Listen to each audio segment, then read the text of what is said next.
Afra to உம்ரா 2வது வருஷத்தோட வார வின்னர் சூஸ் பண்ண டைம் வந்துருச்சு. இந்த வாரமே நிறைய மக்கள் ஆர்வமா பங்கெடுத்தீங்க. So first week winner choose பண்ண டைம் வந்துருச்சு. அதுக்காக அர்ரைன் நிறுவனர் சாதிகள் வந்திருக்காங்க, இளைய நிர்வாகி வந்திருக்காங்க, ஷேக் இக்பால் ஃபிர்தௌஸ் வந்திருக்காங்க. அவங்க முன்னிலையில ஒரு கஸ்டமர், அதாவது அவங்க லாஸ்ட் வீக் பார்ட்டிசிபேட் பண்ணாங்க, இந்த வாரம் வந்த உடனே கேட்டாங்க எப்போ குளிப்பீங்க ஃபர்ஸ்ட் வீக் சூஸ் பண்ணுவீங்கன்னு சொல்லிட்டு. ஸோ அவங்களே சூஸ் பண்ண போறாங்க. ரொம்ப புனிதமான ஒரு இது இனிஷியேட்டிவ்னு சொல்லலாம். ஸோ நாட் எவ்ரிபடி எல்லாரும் இந்த மாதிரி பண்றது இல்லை. ஆனால் ஒரு ஷாப்பிங்க்கு வந்து ஒரு சவாபா ஒரு முயற்சி பண்ணியிருக்கீங்க. ஸோ எனக்கு என் சார்பா, என் ஃபேமிலி சார்பா அஃப்ராக்கு, அவங்க கூட இருக்கிற ரஹீமுக்கு, எல்லா 2 பேருக்கும் ரொம்ப ரொம்ப வாழ்த்து.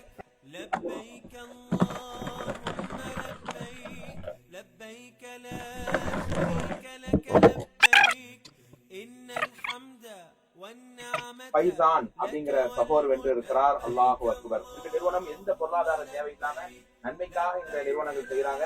அப்ராவுக்கும் அர்ரஹீம் உம்ராவுக்கும் நீங்கள் துஆ செய்யுங்க. பார்த்திருப்பீங்க நீங்களே, இதுல எந்த ஒரு சேர்க்கையும் இல்லாம நியாயமான முறையில வந்திருக்கக்கூடிய ஒரு கஸ்டமர் கிட்ட இருந்து நம்ம இந்த குழுக்களை ஏற்பாடு பண்ணி எடுத்தோம். எங்க இருவருக்கும் எங்கள் குழுமத்துக்கும் அல்லாஹ் உதவி செய்யணும்னு சொல்லி துஆ செய்யுங்க. நாயப்பேட்டையோட ஃபர்ஸ்ட் வீக் வின்னர் சூஸ் பண்ணிட்டோம். இன்ஷா அல்லாஹ் நாளைக்கு பல்லாரம் ஸ்டோரோட ஃபர்ஸ்ட் வீக் வின்னர் அனௌன்ஸ் பண்ணுவோம். Stay tune.